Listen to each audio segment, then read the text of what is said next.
Hey, je reçois en ce moment pas mal de messages me posant des questions en fait sur comment on peut faire pour avoir des cheveux frisés, bouclés, brillants et sains. Et j'avoue que ça pour moi, comme c'est des choses qui datent d'un petit moment, j'en parle pas souvent. Et là, ça va être la vidéo où je vais vous partager mes astuces, mon top, mes basiques en fait. On va commencer par des généralités, puis on va corser ça un peu, puis la vidéo avance. Premièrement, on va essayer de regarder au niveau des compos. Je vous en parle beaucoup, je sais que je vous saoule un peu avec ça, mais on va quand même essayer d'utiliser des produits sans sulfate, sans parabènes, qui vont venir assécher, assécher le cheveu. Quand on a le cheveu asséché, on a de bien moins belles boucles, on a aussi le cheveu terne, et donc c'est pas ce qu'on veut. On va essayer d'utiliser des produits hydratants et nourrissants pour maintenir l'hydratation du cheveu. T'as capté, c'est par rapport au 1. Petit 3, on va utiliser un shampoing doux et un après-shampoing doux adapté à notre cheveu. Oui, comment on fait? Eh bien, c'est très simple. Pour pouvoir connaître son cheveu, savoir quel est le produit le plus adapté, j'ai fait une vidéo sur la classification Lois. C'est vraiment très simple, tu verras, c'est rapide, pas besoin d'avoir un bac, non, pas besoin non plus de payer je sais pas combien, parce que j'ai fait des formations pour connaître le titre de son cheveu.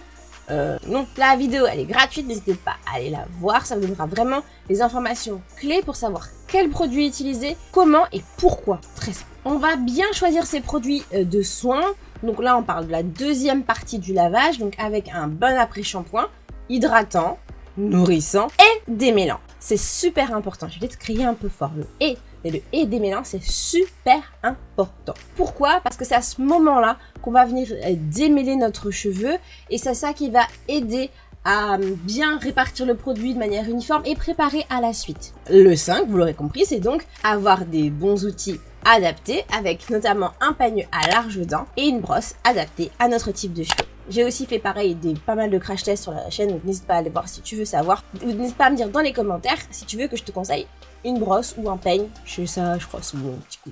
Et on va surtout pas démêler nos cheveux quand ils sont secs. Rappelle-toi alors, si t'as les cheveux comme moi, et même après les autres boucles, mais là, nos cheveux à partir de frisés à crépus, c'est encore plus le cas, on va avoir ces petites hélices qui forment notre cheveu qui vont venir se ramasser les unes sur les autres, s'entremêler, et imagine quand tu vas venir avec ton peigne, tu vas venir arracher tout ça et tout casser.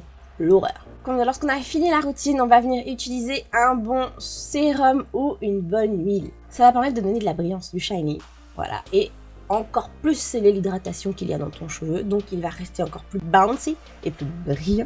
Et je fais ça, c'est bien pour te montrer que moi je fais ce que je dis, et donc mon cheveu est bouncy.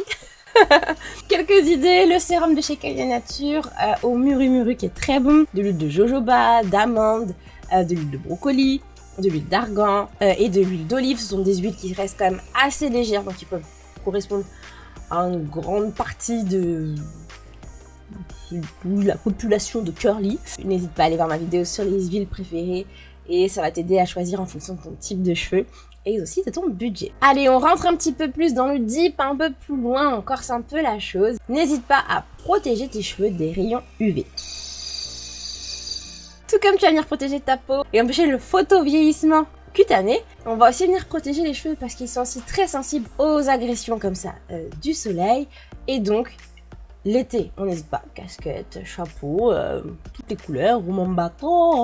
Et l'hiver, on n'hésite pas aussi à mettre des produits qui vont avoir des thermoprotecteurs dedans, qui très souvent filtrent les rayons UV aussi. Ça c'est très connu, mais je le mets quand même à la fin parce que pour moi c'est un peu...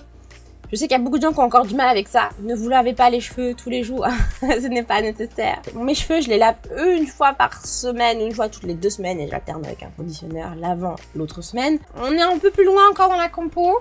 Sans parabènes, sans sulfate, sans alcool. Sans alcool, la fête est plus folle. L'alcool, c'est un produit qui est asséchant.